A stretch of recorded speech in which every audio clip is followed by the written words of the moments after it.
Había una vez, en los días en que el sol de México caía sobre las tierras como una bendición dorada, y el polvo de los caminos guardaba los secretos de 1000 historias, una hacienda tan grande y tan hermosa, que los hombres de la región la llamaban la Corona del Valle. Sus muros blancos brillaban bajo el cielo de Jalisco como si fueran de plata, y sus campos de caña y maíz se extendían hasta donde la vista alcanzaba, abrazando colinas, ríos y veredas que solo los pájaros y los peones conocían de memoria. Esa hacienda era el corazón del mundo conocido para todos los que vivían en aquellos rumbos. Allí trabajaban familias enteras que habían nacido en sus tierras, que habían enterrado a sus muertos a la sombra de su capilla y que habían visto crecer a sus hijos entre los surcos húmedos y las tardes de lluvia. Era un mundo en sí mismo, con sus propias leyes, sus propias costumbres y su propio cielo. Y el dueño de todo aquello se llamaba Rafael Montoya de la Vega. Rafael tenía 35 años y el porte de un hombre acostumbrado a mandar sin necesidad de levantar la voz. Era alto, de hombros anchos, con el cabello negro como la tinta y los ojos del color del ámbar, ese color extraño que en ciertos momentos parecía miel y en otros parecía fuego. Tenía las manos fuertes de quien no dejaba todo el trabajo a sus capataces y una cicatriz pequeña sobre la ceja derecha que le daba un aire de hombre que había conocido el peligro y no le había temido. Había heredado la hacienda de su padre don Alonso, quien muriera de fiebres cuando Rafael tenía 22 años, y desde entonces había cargado ese mundo entero sobre sus espaldas con una seriedad que algunos confundían con frialdad, pero que en realidad era el peso de quien sabe que de él dependen muchas vidas. No era un hombre de muchas palabras, pero cuando hablaba, la gente escuchaba. Nunca se había casado. Había amado quizás, 1 o 2 veces, con ese amor incompleto que uno tiene cuando todavía no conoce el amor verdadero.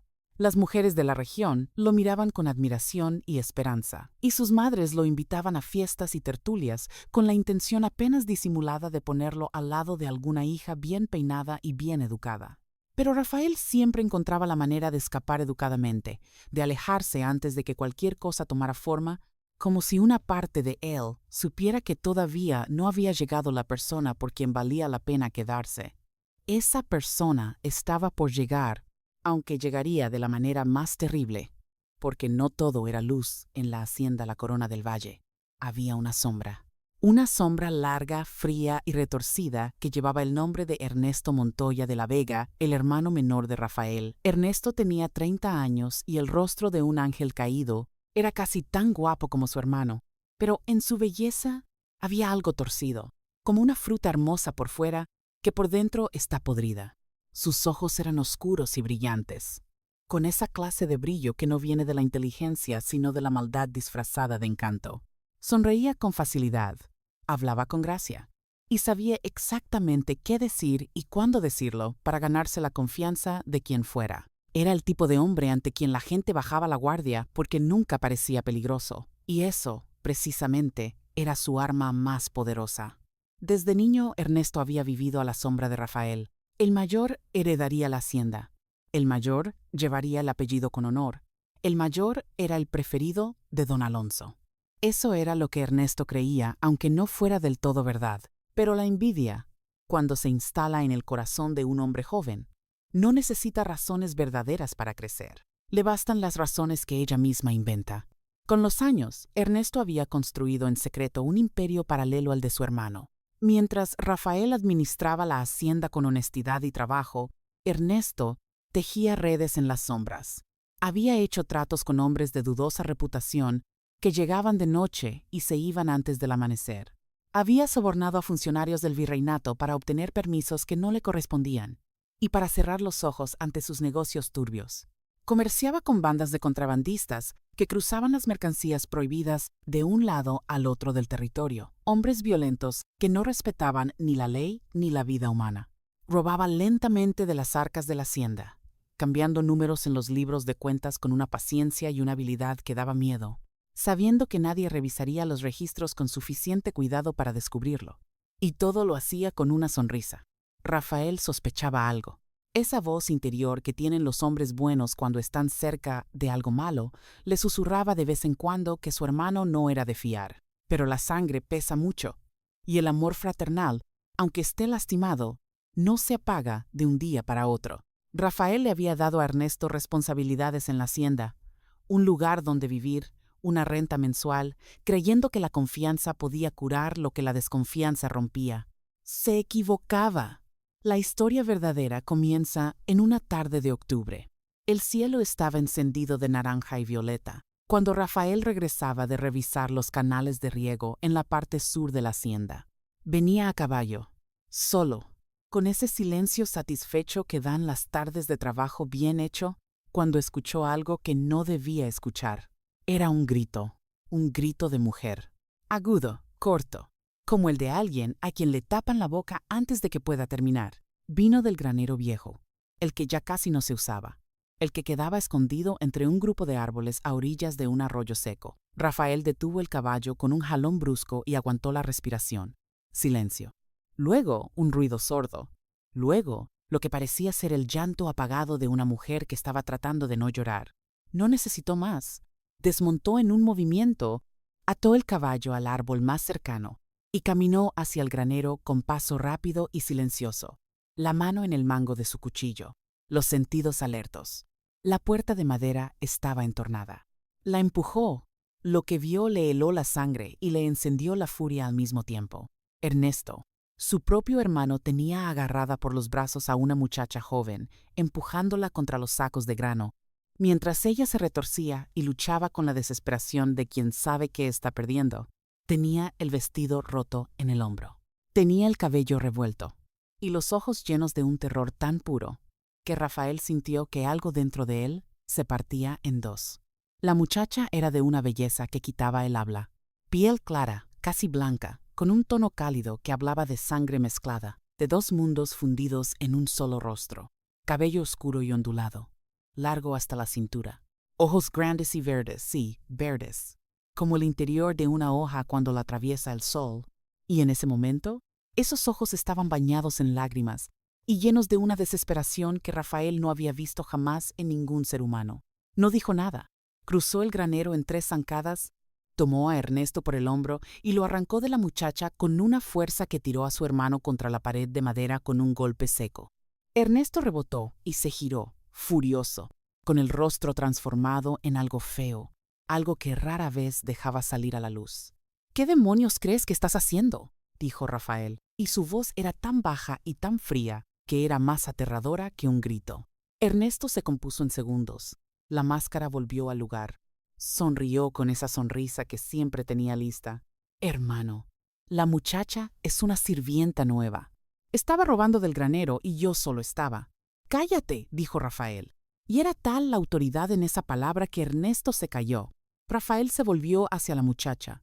Ella había retrocedido hasta la pared del fondo y lo miraba con esos ojos verdes que ahora mezclaban el terror con algo nuevo, con la duda de si este hombre era un peligro diferente o una salvación. Se abrazaba a sí misma, temblando, con el labio inferior mordiéndose para no llorar. ¿Estás lastimada?, le preguntó Rafael, y esta vez su voz era otra, suave, casi con cuidado. Ella tardó un momento. Luego negó con la cabeza, muy despacio. ¿Cómo te llamas? María Elena, dijo ella, y su voz, aunque rota por el miedo, era clara y firme, como quien sabe quién es aunque el mundo intente hacérselo olvidar. María Elena, repitió Rafael, y el nombre sonó diferente en su boca, como si lo estuviera midiendo, guardando. Estás a salvo. Se volvió hacia Ernesto y le habló al oído, tan cerca y tan serio que las palabras no necesitan ser escuchadas por nadie más. Lo que le dijo hizo palidecer a Ernesto, que por primera vez en muchos años no supo qué responder. Rafael dio un paso atrás, señaló la puerta con los ojos, y Ernesto salió del granero sin decir una sola palabra, guardando en el fondo de su pecho negro toda la rabia que no podía mostrar. Rafael esperó hasta que los pasos de su hermano se alejaron por completo. Luego sacó su manta de montar, que traía doblada al brazo, y se la ofreció a María Elena para cubrir el vestido roto. Ella la tomó. Sus dedos rozaron los de él un instante, solo un instante, y ninguno de los dos supo qué hacer con ese instante. Te llevaré a la casa grande, dijo Rafael. Hablaremos con doña Consuelo, el ama de llaves. Nadie te tocará. María Elena lo miró un momento largo, buscando en ese rostro duro y serio algo que confirmara que podía confiar, y lo encontró. En esos ojos, color ámbar que no sabían mentir, había algo que pocas personas tienen. Una honestidad tan profunda que duele. Gracias, dijo ella. Y caminaron juntos hacia la casa grande, con el cielo ya casi negro sobre sus cabezas y las primeras estrellas, abriéndose paso entre las nubes, sin saber, ninguno de los dos, que ese momento en el granero viejo había cambiado sus vidas para siempre. María Elena había llegado a la Corona del Valle hace apenas 2 semanas. Venía de un pueblo pequeño llamado San Isidro del Monte, a 3 días de camino hacia el norte, donde había crecido con su madre, Rosario, una mujer fuerte y callada que lavaba ropa ajena para sobrevivir. Su padre había sido un comerciante español que murió de unas fiebres cuando María Elena tenía 8 años, dejándole a ella esos rasgos que la hacían diferente, esa piel clara y esos ojos verdes que en su pueblo la hacían sentir siempre entre dos mundos, sin pertenecer del todo a ninguno. Era inteligente. Había aprendido a leer de un cura viejo que daba clases en la sacristía y leía todo lo que caía en sus manos con una voracidad que ese cura, el padre Eusebio, llamaba hambre del alma. Sabía de hierbas medicinales porque su madre le había enseñado, sabía coser y bordar, sabía llevar cuentas porque el cura también le había enseñado números, y sabía, sobre todas las cosas, mirar a los ojos a las personas y adivinar en ellos lo que no decían en voz alta. Cuando su madre murió de un invierno demasiado cruel, María Elena se quedó sola a los 25 años con un mundo que de pronto era enormemente grande y enormemente peligroso. Una prima lejana le había conseguido trabajo en la Corona del Valle, hablando con el ama de llaves, doña Consuelo, a quien conocía de antes. María Elena había llegado con una pequeña maleta de tela, los pies polvorientos del camino y el corazón apretado de quien llega a un lugar desconocido sin nadie que la espere. No había imaginado que en su segundo fin de semana en la hacienda, el hermano del dueño la seguiría hasta el granero viejo, con una excusa de trabajo, y se convertiría en la encarnación de todo lo que una mujer sola, en el mundo colonial, debía temer. Y tampoco había imaginado que el dueño mismo la por parto rescataría. En las semanas siguientes, la vida en la hacienda siguió su curso aparente, como río que corre sobre una corriente subterránea que nadie ve. María Elena fue integrada al trabajo de la casa grande, ayudando a doña Consuelo en el inventario de la despensa y en el cuidado de las telas y los bordados que adornaban los salones. Era buena en ese trabajo, organizada y discreta, y doña Consuelo, una mujer gorda y sensible que había criado a Rafael desde los brazos, la tomó bajo su protección con esa clase de afecto instantáneo que las mujeres mayores sienten a veces por ciertas mujeres jóvenes que reconocen en ellas algo valioso. Rafael no hablaba mucho con María Elena, pero la miraba. La miraba cuando ella cruzaba el patio de la mañana con la cesta de la ropa. La miraba cuando ayudaba a servir en la mesa durante las cenas de los administradores.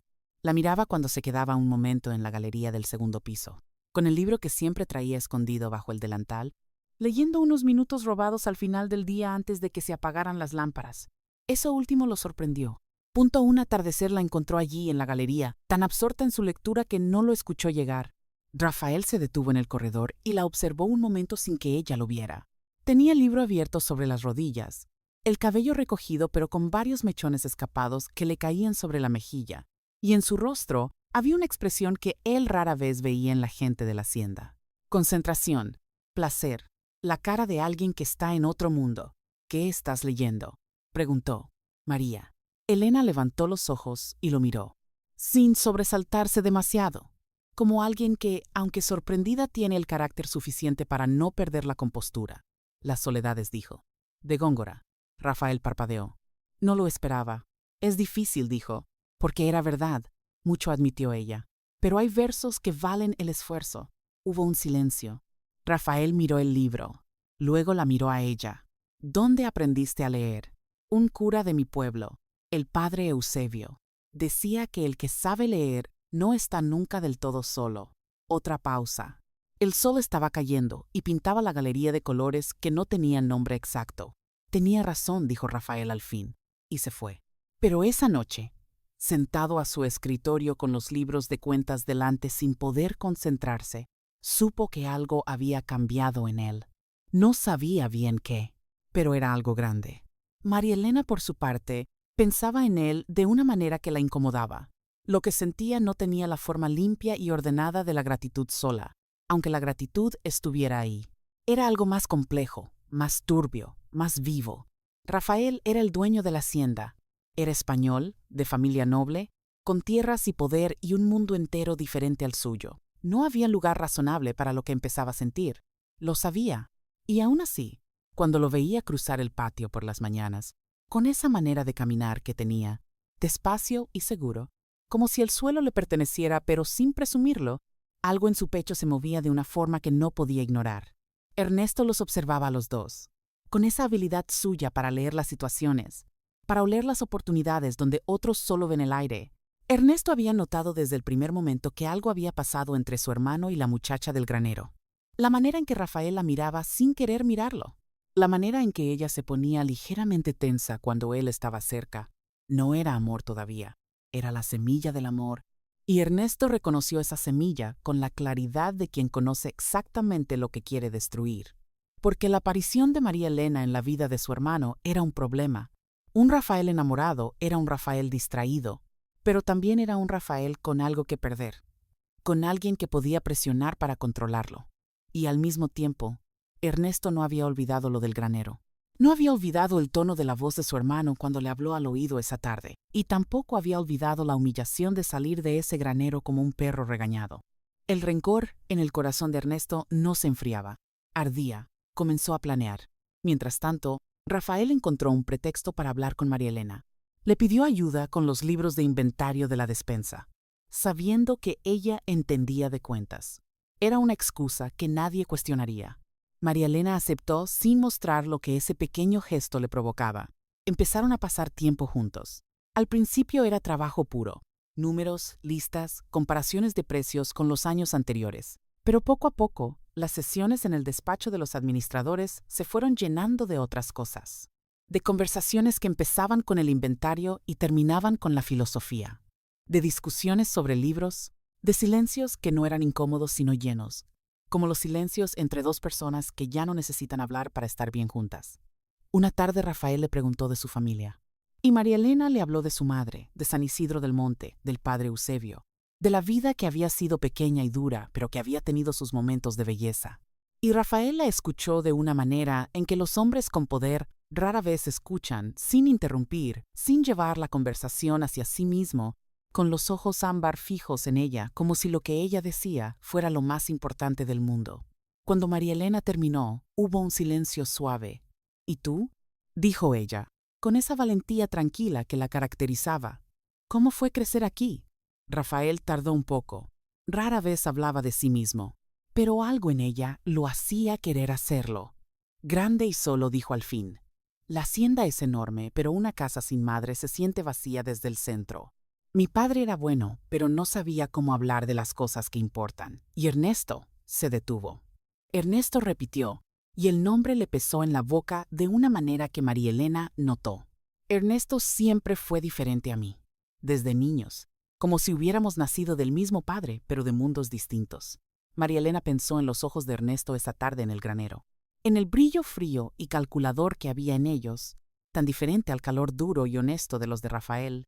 Sí, dijo, son muy diferentes. Sus miradas se encontraron, y en ese cruce de ojos ocurrió algo que no hace falta describir con palabras, porque todos los que han sentido amor saben exactamente lo que es.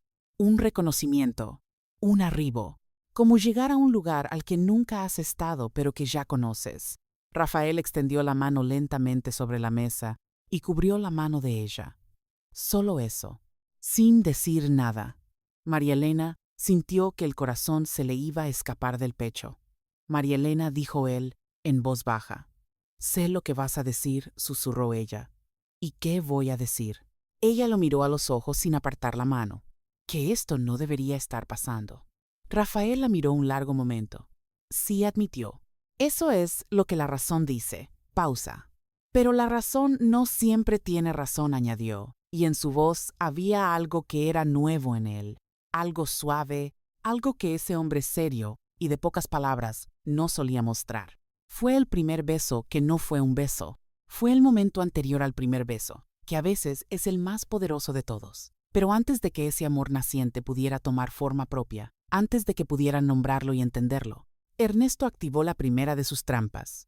Era un domingo por la tarde y llegó a la hacienda un hombre al que llamaban el Flaco, un correo de los contrabandistas con quienes Ernesto hacía negocios. Pero esta vez, el Flaco traía un mensaje diferente. Los socios de Ernesto querían más. Querían que el siguiente cargamento de plata que saliera de las minas de la hacienda, una cantidad considerable que Rafael esperaba para pagar deudas y salarios, fuera desviado hacia ellos. Ernesto sabía que no podía hacer eso solo. Necesitaba que alguien de confianza de Rafael no estuviera mirando en el momento preciso. Y pensó en María Elena. Con la elegancia de los que han practicado la mentira durante toda la vida, Ernesto se acercó a doña Consuelo con un cuento cuidadosamente construido. Le dijo que había visto a María Elena hablando en secreto con uno de los peones de los establos, un muchacho joven llamado Cipriano, y que las conversaciones eran de madrugada, al amparo de la oscuridad. Le dijo, con cara de hombre que lo lamenta pero siente la obligación de contarlo, que había escuchado que la muchacha tenía un pasado en su pueblo del que nadie sabía y que quizás era mejor tener cuidado con quién se le daba acceso a los libros de cuentas. Doña Consuelo era buena mujer, pero era humana. Y los rumores son como semillas de mala hierba. Basta un momento de descuido para que arraiguen. La siguiente vez que Rafael y María Elena se reunieron en el despacho, doña Consuelo estuvo presente durante toda la sesión con un pretexto de trabajo propio, y su trato con María Elena había cambiado de manera sutil pero perceptible. Menos calidez, más distancia. María Elena lo notó y no supo qué había pasado. Pero la parte más dañina del plan de Ernesto vino después. Buscó a Rafael esa misma tarde, cuando el sol ya se iba, y lo encontró en el corral revisando un caballo enfermo. Se le acercó con cara de preocupación, con esa máscara perfecta que había usado toda la vida. Hermano, dijo, necesito hablarte de algo que me cuesta mucho decir. Rafael lo miró de reojo sin dejar de revisar al caballo. Entonces no lo digas, respondió. Ernesto sonrió, breve, recuperándose. Se trata de María Elena. Rafael se detuvo. Se incorporó. Lo miró. ¿Qué pasa con ella? He visto cosas que me preocupan, dijo Ernesto, con la voz cargada de esa pena falsa que tanto había practicado. He visto que alguien de nuestros competidores, los Fuentes, ese clan de comerciantes de la ciudad que siempre han querido quedarse con nuestras rutas de plata. He visto que uno de sus hombres habló con María Elena en el mercado del pueblo la semana pasada. Estuvieron un buen rato. Me pareció extraño porque ella no debería conocer a nadie de por aquí todavía. Rafael no dijo nada, pero sus mandíbulas se apretaron. No sé qué hablarían, continuó Ernesto. Quizás nada. Quizás solo una coincidencia. Pero con el cargamento de plata que sale este viernes. Hermano, solo quería que lo supieras. Salió del corral antes de que Rafael pudiera responder, y el veneno empezó a hacer efecto. Rafael pasó esa noche y el día siguiente con una piedra en el pecho que no sabía bien qué era. Intentó razonar. María Elena no tenía manera de conocer a los Fuentes. Había llegado de un pueblo lejano, no tenía contactos en la región. Pero la sospecha no necesita pruebas para vivir, solo necesita silencio y tiempo. Y Rafael se dio demasiado de ambos. El miércoles por la tarde, cuando María Elena apareció en el despacho para continuar con los inventarios, Rafael la recibió diferente. Cortés. Correcto, pero diferente. Esa calidez nueva que estaba aprendiendo a mostrar con ella había desaparecido, reemplazada por la máscara antigua de hombre duro y distante. María Elena lo notó en el acto. Trabajaron en silencio durante un rato. Luego ella cerró el libro de cuentas. Apoyó las manos sobre la mesa y lo miró directamente. ¿Qué pasó? Rafael levantó la vista. ¿Cómo? Algo pasó, dijo ella, sin apartar los ojos. Hace 3 días eras una persona y hoy eres otra. Y yo no hice nada diferente, de modo que alguien te dijo algo. La directness de ello lo tomó por sorpresa. María Elena, si hay algo que quieres preguntarme, pregúntamelo, dijo. No me hagas adivinar. Rafael la miró un momento largo. Luego, con la voz controlada de quien no está seguro de querer escuchar la respuesta, le preguntó sobre el hombre en el mercado. Le preguntó si conocía a alguien de los Fuentes. María Elena lo escuchó. Sus ojos verdes no parpadearon. No sé quiénes son los Fuentes, dijo. La semana pasada fui al mercado con doña Consuelo a comprar telas. No hablé con ningún hombre de negocios porque no conozco a nadie aquí. Sí hablé con una señora que vendía hierbas porque reconocí una que mi madre usaba para la fiebre y le pregunté el precio. Eso es todo. Silencio. ¿Y crees que miento?, añadió. Y en su voz había algo que no era indignación, sino algo más hondo, más lastimado. Rafael la miró. La miró de verdad, con esos ojos que sabían leer las cosas que importan, y vio la verdad. Sintió el peso de lo que había estado a punto de hacerle. Sintió también, de golpe, la claridad de entender quién le había contado esa historia y por qué. No dijo: «No creo que mientas». Se levantó, caminó hacia la ventana. Fuera, los peones cruzaban el patio con sus herramientas al hombro en el regreso del día. Fue Ernesto, dijo, más para sí que para ella. María Elena no respondió, pero en su silencio estaba la confirmación. Rafael se volvió hacia ella con una expresión que era mezcla de vergüenza y determinación. «Te debo una disculpa». «Me la debes», confirmó ella, y aunque había dureza en las palabras, su voz era suave. «La tienes». Se miraron, y algo que estaba a punto de perderse volvió, más sólido que antes, porque las cosas que sobreviven una prueba salen siempre más fuertes de lo que entraron. Esa noche, Rafael fue a buscar a Ernesto a sus habitaciones, y la conversación que tuvieron fue larga y violenta en su fondo, aunque ninguno levantara la voz. Rafael le dijo que sabía lo que había hecho. Ernesto lo negó con su habilidad habitual. Sonrió. Cambió el tema. Preguntó por qué su hermano confiaba más en una sirvienta recién llegada que en su propia sangre. Y Rafael le respondió algo que Ernesto no esperaba. «Porque conozco tus ojos desde niños», dijo Rafael, «y sé exactamente cuándo estás mintiendo». Ernesto salió de esa conversación con el rostro tranquilo, pero en el interior algo se había decidido. Si Rafael no podía ser manipulado con palabras, tendría que ser manipulado con hechos. Hechos que él mismo crearía. El viernes del cargamento de plata, 3 hombres contratados por Ernesto atacaron la caravana en el camino a la ciudad. No hubo muertos, porque Ernesto no quería muertos que complicaran las cosas. Pero la plata desapareció, y los atacantes dejaron atrás, con cuidado estudiado, un pañuelo con bordado que era reconociblemente del tipo que las mujeres del servicio doméstico de la hacienda usaban. Era un pañuelo de María Elena. Cuando Rafael lo recibió de manos de su capataz don Primitivo, al día siguiente, el mundo se le oscureció por un momento. Sostuvo el pañuelo en las manos y sintió el filo de la duda cortarle por dentro, porque por mucho que creyera en ella, la evidencia era concreta y estaba en sus manos. Mandó llamar a María Elena al despacho.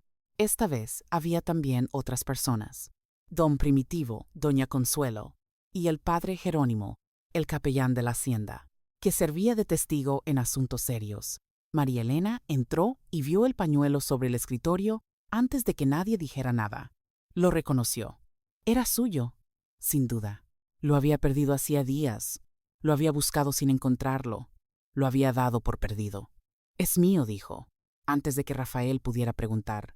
«Lo perdí hace más de una semana. No sé cómo llegó ahí». Rafael la miró. En esos ojos ámbar había una tormenta que María Elena reconoció. No era acusación, sino dolor. El dolor de alguien que quiere creer y tiene miedo de equivocarse. María Elena dijo con voz ronca: «Necesito que me digas la verdad». «Siempre te digo la verdad», respondió ella. «Eso es lo que soy». Hubo un silencio tenso. Don Primitivo miraba el suelo. Doña Consuelo tenía los ojos húmedos. El padre Jerónimo rezaba en silencio. Entonces María Elena dio un paso adelante y habló directamente a Rafael, sin importarle los demás presentes, como si estuvieran solos. Rafael dijo, y era la primera vez que lo llamaba por su nombre sin ningún título: «Desde que llegué a esta hacienda, la única persona que me ha tratado con dignidad eres tú. Tú me salvaste de algo que no quiero ni nombrar. Yo no te traicionaría, no porque te deba algo, sino porque no soy esa clase de persona. Y si después de todo lo que hemos vivido en estas semanas no sabes eso de mí, entonces el problema no es el pañuelo». El silencio que siguió fue de los que cambian las cosas. Rafael se levantó de la silla. Fue hasta ella. Todos los presentes miraban fijamente sus propios zapatos. «Tienes razón», dijo en voz baja. y sé quién está detrás de todo esto. Esa misma tarde comenzó la investigación real. Rafael puso a sus hombres más leales a vigilar a Ernesto, a revisar sus cuentas, a hablar con los peones de los establos que hacían los turnos de noche. Y en 4 días, la red de Ernesto empezó a deshacerse en sus manos como tela vieja. Pero Ernesto tenía ojos en todas partes y supo que lo estaban vigilando. Esa noche, antes de que Rafael pudiera actuar formalmente, Ernesto convocó a sus aliados. El Flaco, 2 hermanos llamados los Tejeda que controlaban las rutas de contrabando en el norte, y 3 pistoleros a sueldo. Se reunieron en la cantina del pueblo a 3 leguas de la hacienda y planearon el siguiente movimiento.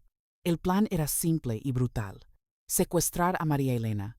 Si Rafael tenía a María Elena como debilidad, esa debilidad podía usarse. Llevarla lejos, mantenerla como rehén, obligar a Rafael a firmar unos documentos que transferirían a Ernesto la administración formal de las minas del norte de la hacienda, que eran las más ricas. Con esos documentos, Ernesto tendría poder legal que no podría quitársele sin un proceso en los tribunales del virreinato, y para entonces él ya habría arreglado a los jueces convenientes. Era un plan de alguien que piensa demasiado en los detalles y demasiado poco en que los planes nunca salen exactamente como se dibujan. 2 de los pistoleros de Ernesto entraron a la hacienda antes del amanecer, pasando por la acequia del norte, que era el único punto sin vigilancia constante. Llegaron a las habitaciones del servicio con la intención de tomar a María Elena dormida y sacarla sin ruido. Pero María Elena no estaba dormida. Desde que había notado los movimientos extraños de la semana anterior, desde que había empezado a entender la clase de hombre que era Ernesto, había desarrollado el hábito de dormir ligero y con la ventana apenas abierta. Escuchó los pasos en el corredor. Escuchó algo que no era normal. Y antes de que la puerta se abriera, ya estaba de pie, con el candelabro de hierro de su mesita en la mano. El primero de los hombres que entró recibió el candelabro en la cabeza y cayó al suelo sin más. El segundo se abalanzó sobre ella y la tomó por los brazos antes de que pudiera golpear de nuevo. Ella gritó con toda la fuerza de sus pulmones. En la hacienda, un grito de noche lo despierta todo. Rafael fue el primero en llegar. Salió de sus habitaciones con la pistola en la mano y cruzó el corredor en segundos. Cuando abrió la puerta del cuarto de María Elena, vio a un hombre desconocido sujetándola por la espalda con un cuchillo cerca de su cuello, y al otro hombre inconsciente en el suelo con un chichón sangrante en la cabeza. «Suéltala», dijo Rafael. El hombre del cuchillo negó con la cabeza. «Los documentos», dijo. «Don Ernesto dice que firme los documentos, o ella se queda con nosotros». Lo que pasó a continuación ocurrió en menos de 3 segundos. María Elena, con una presencia de ánimo que dejaría boquiabiertos a todos los que lo contaran después, dejó de resistirse de golpe, haciendo que el hombre perdiera el balance un instante. Ese instante fue suficiente. Rafael se movió. El cuchillo cayó. El hombre fue al suelo. Peones, capataces y el padre Jerónimo llegaron por el corredor con lámparas. Doña Consuelo llegó llorando. Se ató a los 2 hombres y se los puso en el cuarto de aperos a esperar el amanecer. Rafael y María Elena quedaron solos en el corredor. Ella tenía el corazón desbocado, pero los ojos serenos. Él tenía la mandíbula apretada de furia, pero las manos, cuando las puso en los hombros de ella para revisarla, eran cuidadosas. «¿Estás bien?» «Estoy bien», dijo ella. «Es tuyo el chichón del otro, no mío». Una risa breve y sorprendida le escapó a Rafael. Era la primera vez que ella lo veía reírse de verdad.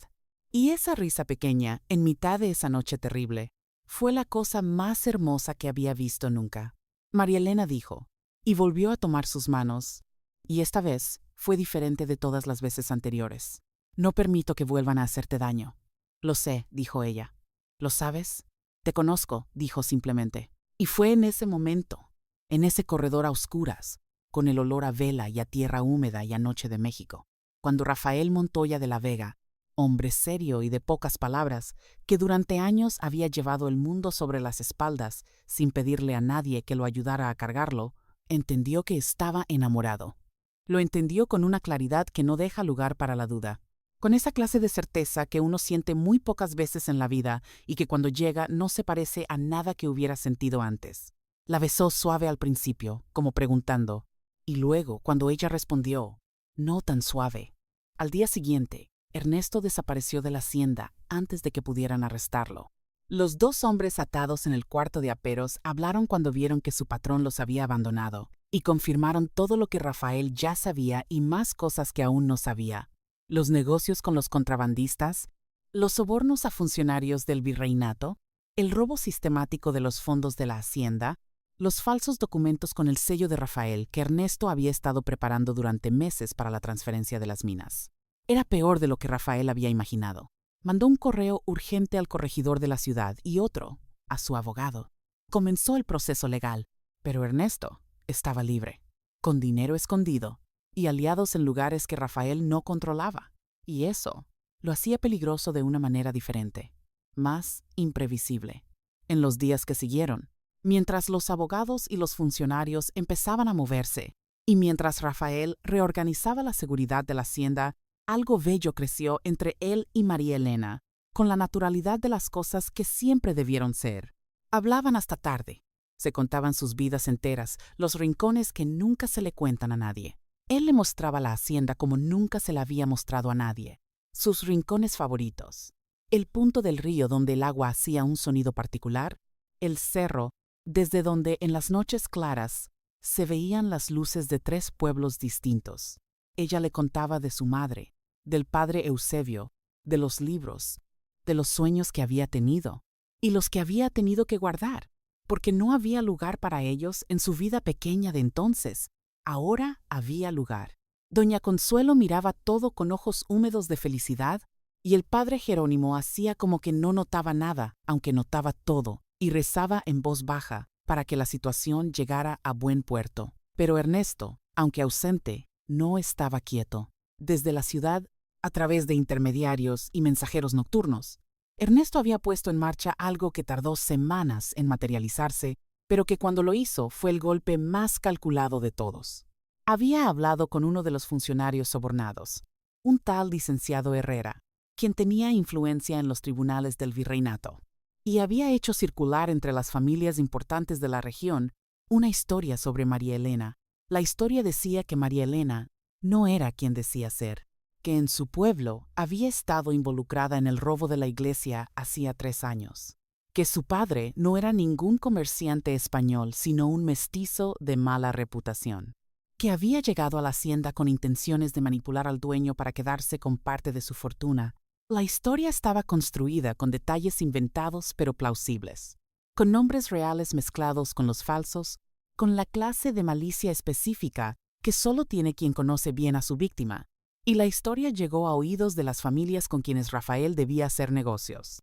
Empezaron las cancelaciones de reuniones, las excusas vagas, las miradas extrañas en el mercado cuando María Elena acompañaba a doña Consuelo, una carta de un socio comercial de Rafael en la ciudad que, entre formalidades, dejaba caer una insinuación lo suficientemente clara para ser entendida.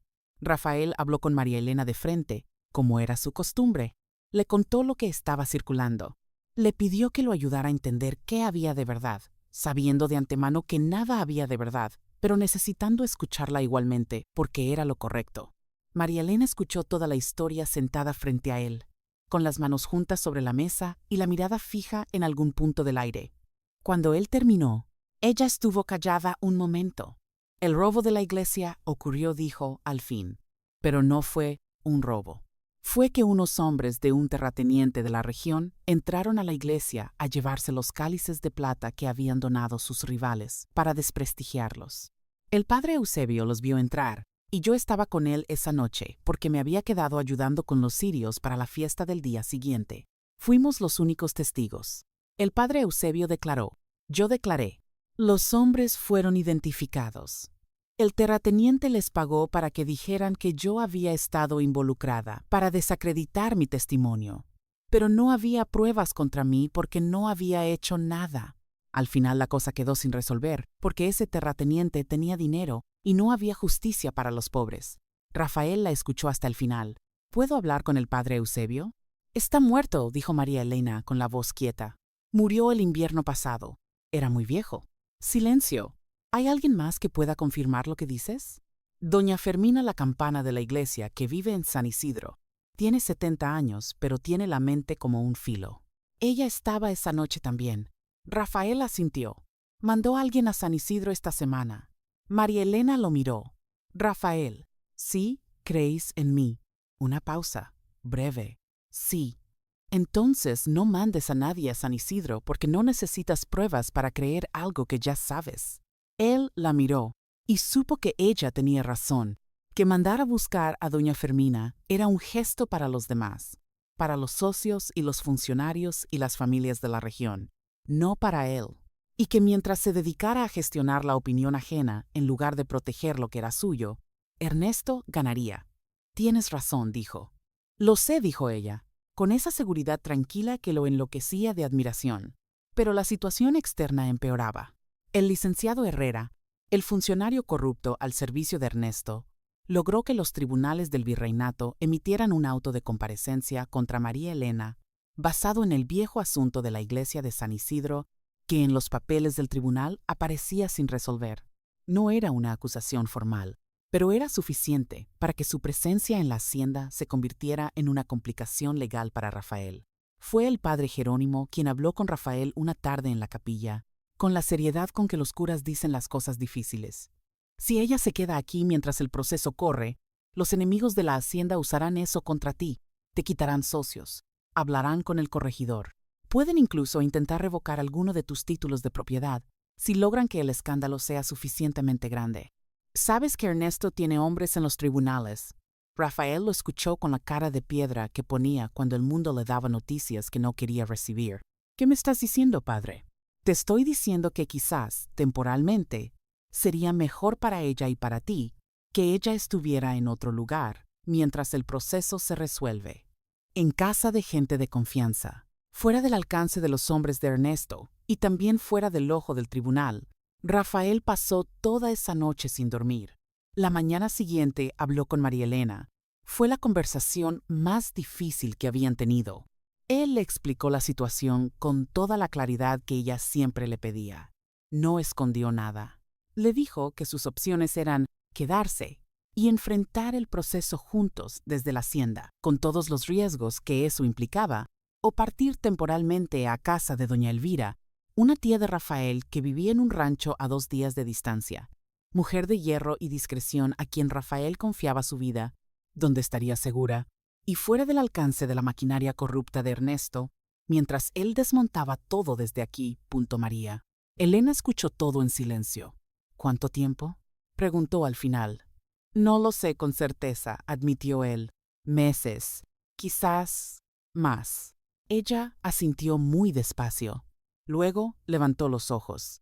Voy, dijo, pero no porque tenga miedo, sino porque entiendo lo que dices y confío en ti. ¿Estarás segura con doña Elvira? No es eso lo que me preocupa. ¿Entonces qué? Ella lo miró un momento. Y en esos ojos verdes había algo que aún no había puesto en palabras, pero que era tan evidente que el aire entre ellos se cargó de golpe. Que estarás solo aquí, dijo, y que Ernesto lo sabe. Rafael extendió la mano y le tomó el rostro entre las palmas.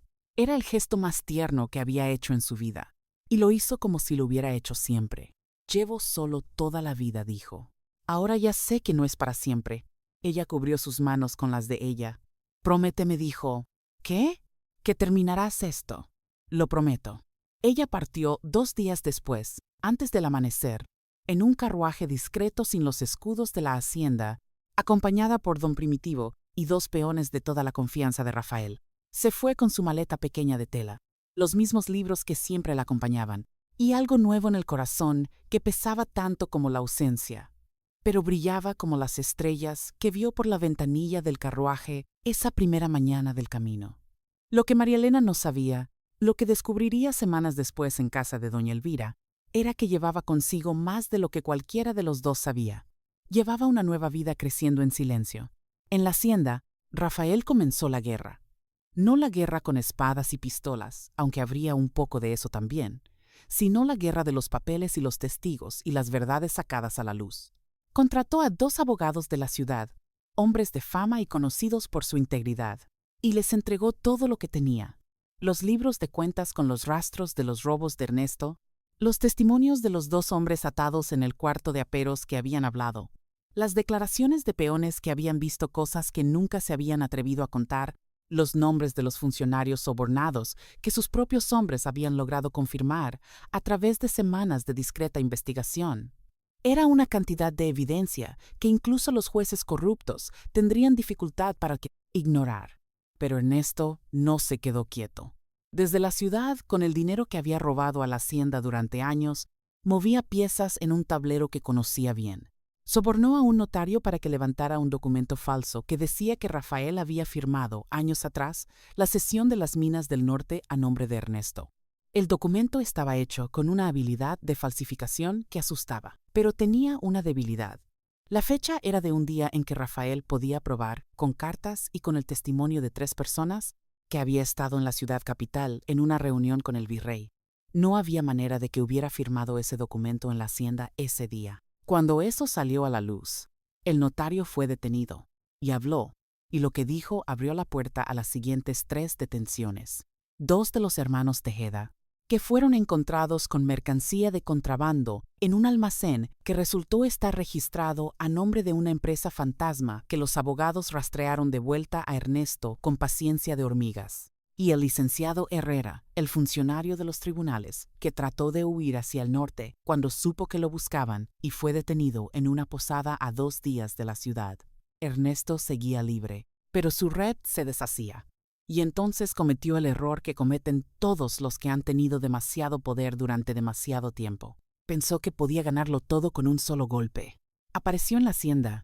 Llegó de noche con 4 hombres armados, calculando que con el elemento de la sorpresa y con la amenaza suficiente, podría forzar a Rafael a firmar los documentos que necesitaba para salvar lo que quedaba de su empresa ilegal.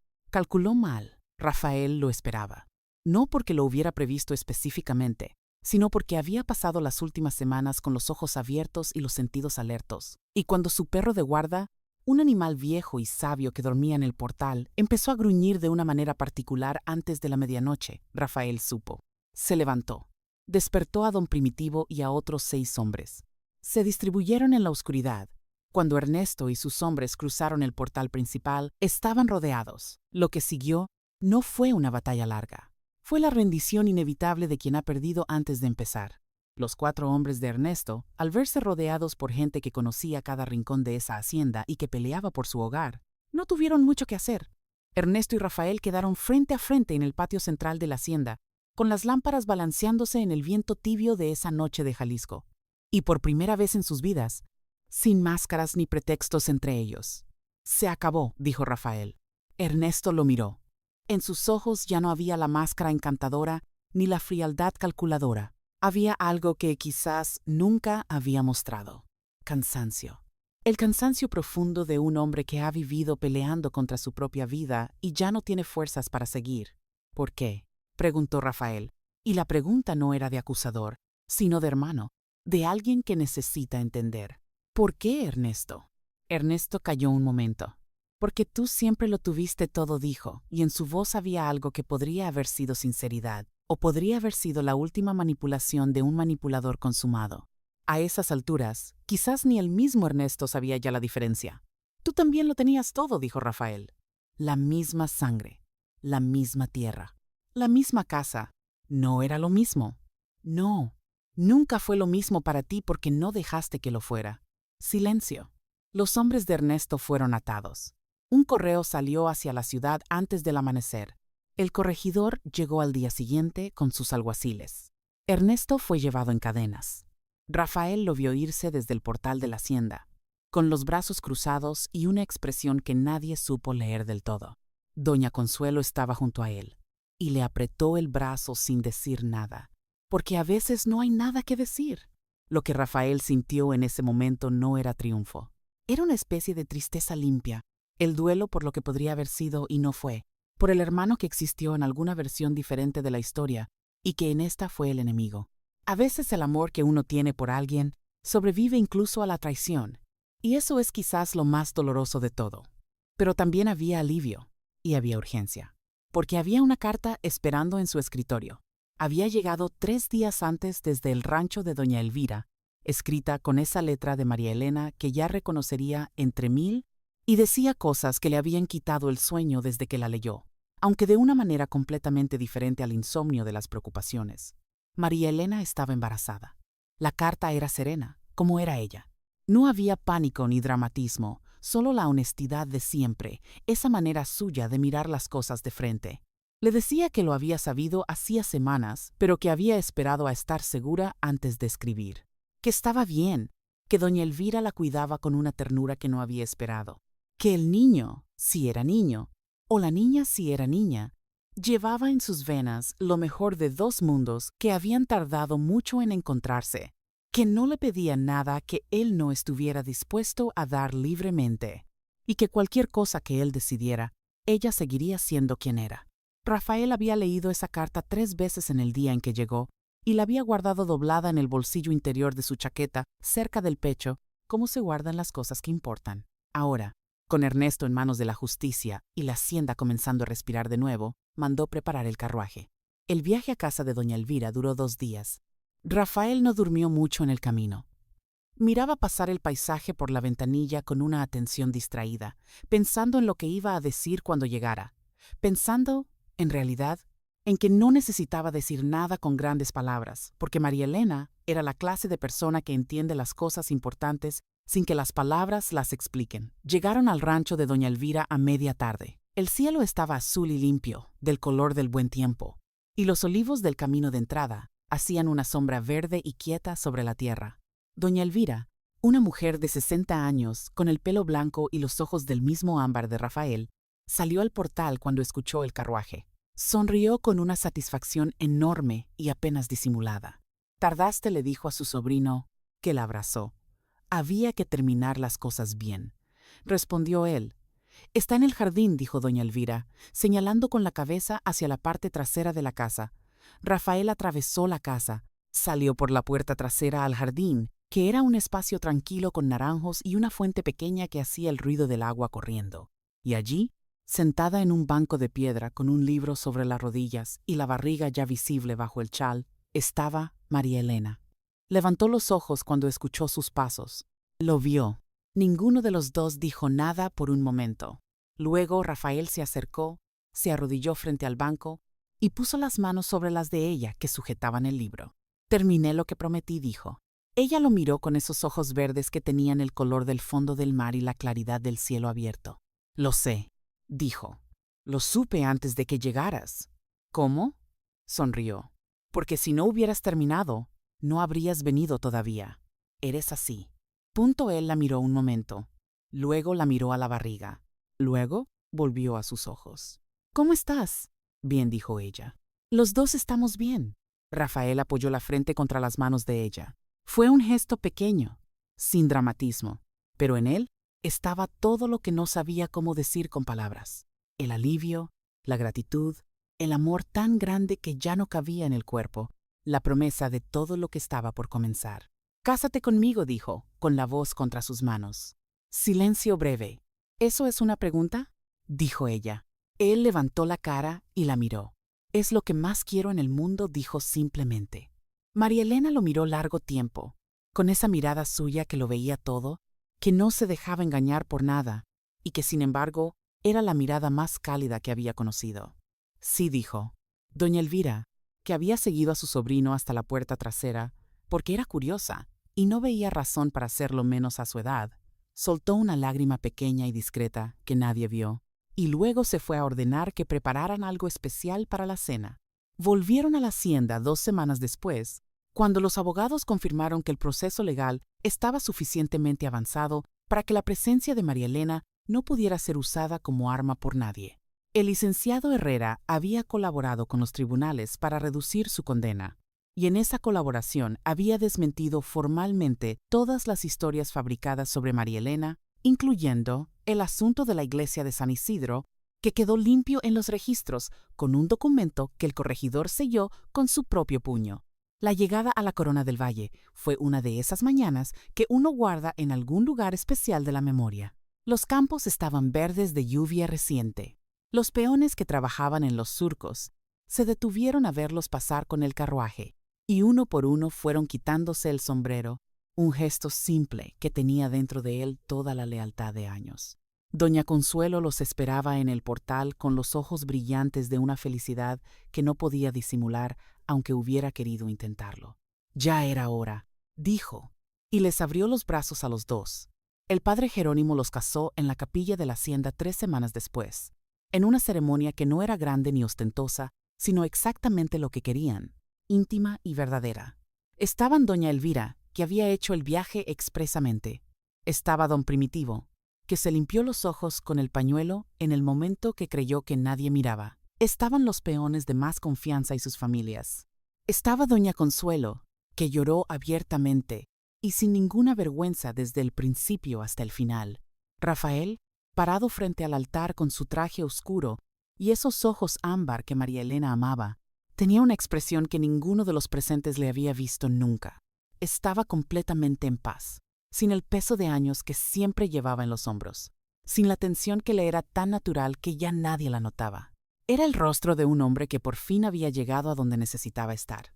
María Elena llegó del brazo de doña Elvira, con un vestido blanco sencillo que doña Consuelo había bordado con flores pequeñas en el ruedo. Con el cabello recogido y los ojos verdes brillando en la luz de los cirios de la capilla, con la barriga ya generosa bajo el vestido. El padre Jerónimo, un hombre viejo que había casado a muchas parejas en sus años de capellán, dijo más tarde que en 40 años nunca había visto a dos personas mirarse como se miraron Rafael y María Elena cuando intercambiaron sus votos, con esa clase de mirada que no necesita testigos porque existe en un mundo propio. ¿La tomas como esposa?, dijo el padre Jerónimo. Sí, dijo Rafael. No fue necesario decir nada más. El proceso legal contra Ernesto y sus cómplices siguió su curso en los meses siguientes. Los abogados de Rafael construyeron un caso que era difícil de desmantelar, incluso para los jueces que Ernesto había pagado durante años, entre otras razones porque varios de esos jueces, viendo cómo la balanza se inclinaba, habían decidido que era más conveniente hacer lo correcto que seguir del lado equivocado. El licenciado Herrera fue condenado a prisión. Los hermanos Tejeda también. Los pistoleros que habían entrado al cuarto de María Elena esa noche recibieron sus condenas. Ernesto fue condenado a 10 años de presidio y a la confiscación de todos los bienes que había acumulado con dineros robados, que no eran pocos. La parte que correspondía a la hacienda fue devuelta, y aunque era solo una fracción de lo que había salido en años de robo paciente, fue suficiente para cubrir las deudas más urgentes y para hacer respirar a la hacienda con algo más de holgura. El día en que llegó la notificación final de la condena, Rafael la leyó en su escritorio, dobló el papel cuidadosamente y lo guardó en el cajón.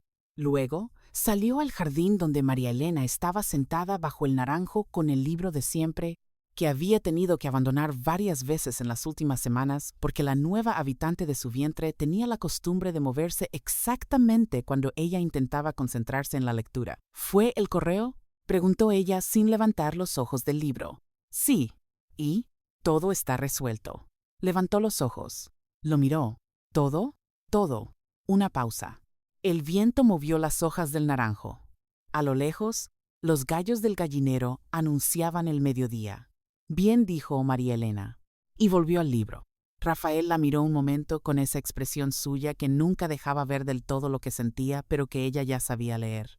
Luego se sentó a su lado en el banco de piedra, tan cerca que sus hombros se tocaban, y miró el jardín en silencio. No necesitaban más que eso. 3 semanas después, en una noche de finales de noviembre, cuando la lluvia golpeaba el techo de teja y los corredores de la hacienda olían a canela y a leña, nació el niño. Lo trajo al mundo la partera del pueblo, asistida por doña Consuelo, en el cuarto grande de la casa, mientras Rafael esperaba en el corredor exterior con el mismo tipo de paciencia de quien ha aprendido que hay cosas que no se pueden apresurar. Don Primitivo esperaba con él sin decir nada, con esa solidaridad masculina que no necesita palabras. Cuando el llanto del niño rasgó la noche, Rafael cerró los ojos un momento. Doña Consuelo abrió la puerta con los ojos rojos de emoción. Un niño dijo, sano y grande. Y ella está bien. Rafael entró. María Elena estaba recostada contra las almohadas con el niño en los brazos. Y tenía en el rostro esa expresión única que tienen las madres en los primeros minutos, mezcla de agotamiento absoluto y de un amor tan nuevo y tan inmenso, que el rostro no sabe bien cómo contenerlo. Levantó los ojos cuando Rafael se acercó. El niño tenía los ojos oscuros de su padre y la piel clara de su madre. Era un ser pequeño y perfecto que dormía con los puñitos apretados como si ya estuviera listo para el mundo. ¿Cómo lo llamamos?, susurró María Elena. Rafael lo miró un largo momento. Alonso dijo, como mi padre. María Elena asintió despacio. Alonso repitió, probando el nombre. Rafael se sentó en el borde de la cama. Extendió un dedo, y el niño, dormido, lo agarró con esa fuerza inexplicable que tienen los recién nacidos, como si ya supieran exactamente a quién aferrarse. Algo en Rafael, en esa habitación, en esa noche de lluvia y de naranjos, terminó de acomodarse en su lugar, como cuando la última pieza de un rompecabezas que has estado armando durante años cae exactamente donde debe. Miró a María Elena. Ella lo miraba a él. No dijeron nada, porque ya se habían dicho todo. El tiempo que siguió fue el tiempo del bien ganado. No fue perfecto, porque la vida no lo es. Y la hacienda era un mundo grande con sus propios problemas, sus sequías y sus negociaciones y sus años difíciles. Pero era una vida real y honesta, construida sobre cimientos verdaderos, y eso la hacía mucho más rica que la perfección. Rafael aprendió a reírse más. Lo aprendió de ella, de esa manera suya, de encontrar lo absurdo en las cosas serias y lo serio en las cosas que parecen pequeñas. Aprendió a hablar, no solo a dar órdenes ni a resolver problemas, sino a hablar de verdad, con palabras que decían lo que sentía. No fue un aprendizaje fácil para un hombre que había vivido 40 años construyendo muros, pero ella tenía la paciencia y la inteligencia suficientes para no empujar, sino para esperar, y cuando él abría las puertas de esos muros por su propio pie, recibirlo sin hacer gran cosa del asunto. María Elena, por su parte, descubrió que amaba la hacienda, no de la manera en que uno ama los lugares porque son grandes o ricos, sino de la manera en que se aman los lugares que se vuelven propios, que guardan la memoria de los días importantes. Empezó a involucrarse en la administración, primero con los libros de cuentas que ya conocía, luego con los asuntos del trabajo de las familias del servicio, que siempre habían sido manejados con buena intención, pero sin el ojo específico que tienen quienes han sabido lo que es necesitar. Abrió con el padre Jerónimo una pequeña escuela en la capilla para los niños de los peones, donde se enseñaba a leer y a hacer cuentas, con los mismos libros del padre Eusebio que María Elena había traído en su maleta pequeña de tela el día que llegó.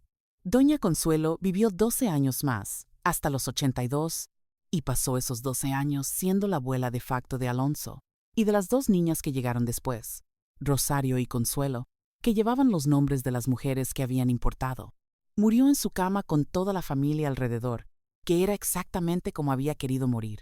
Don Primitivo siguió siendo capataz hasta que sus rodillas decidieron que ya no, y entonces su hijo mayor tomó el lugar con el mismo orgullo y la misma lealtad. Así son las haciendas que están bien hechas, que se perpetúan en las familias que las cuidan. El padre Jerónimo bautizó a los 3 hijos de Rafael y María Elena, vio crecer a Alonso hasta que el muchacho tenía ya los ojos ámbar de su padre y la mirada directa de su madre, y murió convencido de que en 40 años de capellanía, esa familia era de lo mejor que había visto. De Ernesto, Rafael supo pocas cosas en los años que siguieron. Cumplió su condena. Salió del presidio cuando ya tenía más de 40 años, sin dinero y sin los aliados que el dinero compra. Alguien le contó a Rafael que estaba en un pueblo al sur trabajando en un taller de carpintería. No era la vida que había soñado, pero era una vida. Rafael no fue a buscarlo. No lo perdonó en el sentido de que el perdón borra las consecuencias, porque eso no es el perdón verdadero, sino el olvido de la justicia. Pero encontró con el tiempo que podía pensar en Ernesto sin el peso oscuro del rencor. Y eso fue suficiente. Una tarde, muchos años después, Rafael y María Elena estaban sentados en el corredor de la casa grande, el mismo corredor con las macetas de geranios y la vista del campo que se extendía hasta las colinas. Alonso andaba por ahí con los hijos de don Primitivo. Rosario y Consuelo jugaban en el jardín con el gato que había llegado solo un día y ya no se había ido. El sol caía de esa manera que tiene el sol de Jalisco en las tardes, despacio y con mucho color, como si no quisiera irse. María Elena tenía el libro de siempre sobre las rodillas. Rafael tenía los ojos en el campo. ¿En qué piensas?, dijo ella. En el granero viejo, dijo él. Ella lo miró. ¿Por qué? Porque a veces pienso en qué hubiera pasado si no pasaba por ahí esa tarde. Si hubiera tomado el camino del norte en lugar del camino del sur, si hubiera llegado 10 minutos más tarde. María Elena lo miró con esos ojos verdes que no habían perdido nada de su claridad con los años. No sirve pensar en eso, dijo. Lo sé, pero pienso igual. Ella cerró el libro. Llegaste, dijo. Eso es lo que pasó. Rafael la miró. Sonrió de esa manera suya que era rara, y por eso valía más. Llegué, repitió .l. Tomó la mano. Ella entrelazó sus dedos con los de él, con la facilidad de quien ha hecho ese gesto 1000 veces, y siempre le parece nuevo. Afuera, Alonso gritó algo, y sus hermanas respondieron, y el gato del jardín salió corriendo por el corredor con esa dignidad herida de los gatos que han sido molestados y prefieren no hacer drama al respecto. Y la tarde siguió cayendo sobre el Apelo, corona del valle, sobre sus campos verdes y sus muros blancos y su capilla con la pequeña escuela adentro, sobre las familias que vivían en ella y la cuidaban y la hacían vivir, sobre todo ese mundo que 2 personas habían construido a partir de una tarde de octubre en un granero viejo, cuando el bien y el mal se habían encontrado en el mismo lugar y el amor había llegado para inclinar la balanza. El amor siempre inclina la balanza. Eso es lo que saben los que han amado de verdad. No el amor de las canciones que dura lo que dura una vela, sino el amor real, el que se construye en las conversaciones hasta tarde y en los silencios compartidos y en las pruebas que no se piden pero llegan, y que cuando uno lo tiene no lo llama milagro sino simplemente vida, simplemente casa, simplemente hogar. Y en la Corona del Valle, esa noche como todas las noches, las lámparas se encendieron una por una en las ventanas, y desde el campo se veían brillar como pequeñas estrellas caídas a la tierra, anunciando que adentro había calor, había luz y había gente que se amaba.